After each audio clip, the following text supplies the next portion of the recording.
Ça fait 4 ans que je suis à la PHP. Auparavant, je travaillais dans un service de soins de suite réadaptation et de soins palliatifs. Et maintenant, je suis en néphro depuis 8 mois.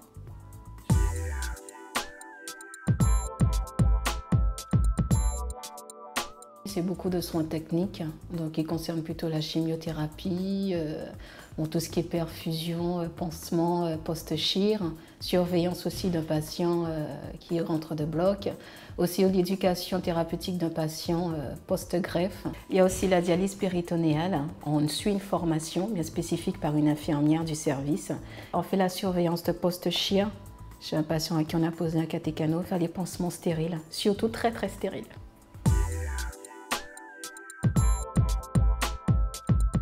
L'esprit d'équipe est là, c'est-à-dire il y a une bonne entente au niveau de notre équipe et ce qui fait qu'on est assez solidaires entre nous.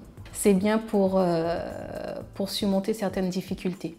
Donc il y a une chose qui est très importante, c'est le travail en binôme, c'est-à-dire aide-soignante, infirmier, sur le plan, que ce soit le point technique, psychologique ou les soins de nursing.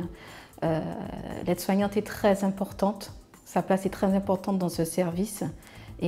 Ainsi que l'infirmière. C'est-à-dire l'une ne va pas sans l'autre. Elle nous décharge de certains soins. C'est-à-dire, par exemple, pour certaines toilettes qui sont très très lourdes, on va la faire à deux. Les soins, on va les faire à deux.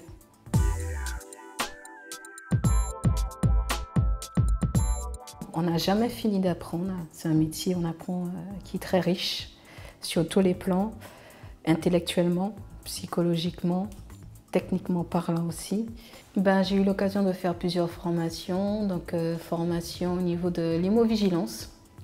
J'ai fait de la formation aussi en tout ce qui concerne la prise en charge de la douleur, des pansements d'escar, aussi de la formation de tutorat avec le nouveau référentiel. Donc nous les infirmières qui ont reçu la formation du tutorat, on accueille les élèves infirmiers. On leur demande des objectifs de stage et selon leurs objectifs, on va faire en sorte de les encadrer au mieux et selon les possibilités pour qu'elles puissent atteindre leurs objectifs au maximum.